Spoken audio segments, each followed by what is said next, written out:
ಆದ್ರೆ ಈಗ ಸರ್ ರಾಧಿಕಾ ಕುಮಾರಸ್ವಾಮಿ ಅವರು 2 ಅವತಾರಗಳಲ್ಲಿ ಇದ್ದಾರೆ ಸರ್. ಒಂದು ಭಯದ ಅವತಾರ, ಬಾಬಾ ಬಾಬಾ ಬಾಬಾ ಎಲ್ಲೂ ಕಣ್ಣು ಮಿಡ್ಸೋದಲ್ಲ ಸರ್. ಕಣ್ಣು ಈ ರೀತಿ ಬಿಟ್ಕೊಂಡು ಆಕ್ಟಿಂಗ್ ಮಾಡಿದ್ದಾರೆ ಸರ್. ಯಾವ್ದು ಆಕ್ಟಿಂಗು ಕಣ್ಣು ಬಿಟ್ಕೊಂಡು ಆಕ್ಟಿಂಗ್ ಮಾಡಿದ್ದಾರೆ. ನೆಕ್ಸ್ಟು ಸರ್ ಫ್ಯಾಮಿಲಿ ಸ್ಟೋರಿ, ನಾದ್ನಿಯಾಗಿ ಬರ್ತಾರೆ ಸರ್.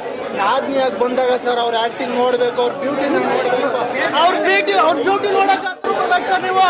ಆ ಮಟ್ಟಿಗೆ ನಾದಿನಿಯಾಗಿ ಆಕ್ಟಿಂಗ್ ಮಾಡಿದ್ದಾರೆ. ಯಾರಿಗೆ ಆಗ್ಲೇ ಸರ್ ಈ ಒಂದು ಸಿನಿಮಾನ ಬಂದು ನೋಡಿದ್ರೆ ರಾಧಿಕಾ ಕುಮಾರಸ್ವಾಮಿ ಅವ್ರಿಗೆ ಒಂದು ಥ್ಯಾಂಕ್ಸ್ ಹೇಳ್ತೀವಿ sir. Thank you sir. First class climax ಒಳಗೆ ಬರ್ಸ್ಬಿಡ್ತು ಸರ್. ಒಬ್ಬ ವ್ಯಕ್ತಿ ಒಳಗಡೆ ಕ್ರೂರತ್ವ ಇರುತ್ತಲ್ವಾ, ಅದನ್ನ ಹೊರಗಡೆ ಹಾಕಿದ್ರೆ ಯಾವ ರೀತಿ ಇರುತ್ತೆ, ಯಾವ ರೀತಿ ಸಮಾಜಕ್ಕೆ ಆಳು ಅನ್ನೋದನ್ನ ಈ ಒಂದು ಸಿನಿಮಾದ ಕ್ಲೈಮ್ಯಾಕ್ಸ್ ತೋರಿಸಿದೆ ಸರ್. ಅದ್ಭುತವಾದ ಕ್ಲೈಮ್ಯಾಕ್ಸ್. ಭಾಗ 2ಗೋಸ್ಕರ ವೇಟ್ ಮಾಡ್ತಾ ಇದೀವಿ ಸರ್. ಸರ್ ನಿಜವಾಗ್ಲೂ ಸರ್ ಒಬ್ಬ ವ್ಯಕ್ತಿಯ ಕ್ರೂರತ್ವ ನಮ್ಗೆ ಆ ಸಿನಿಮಾದ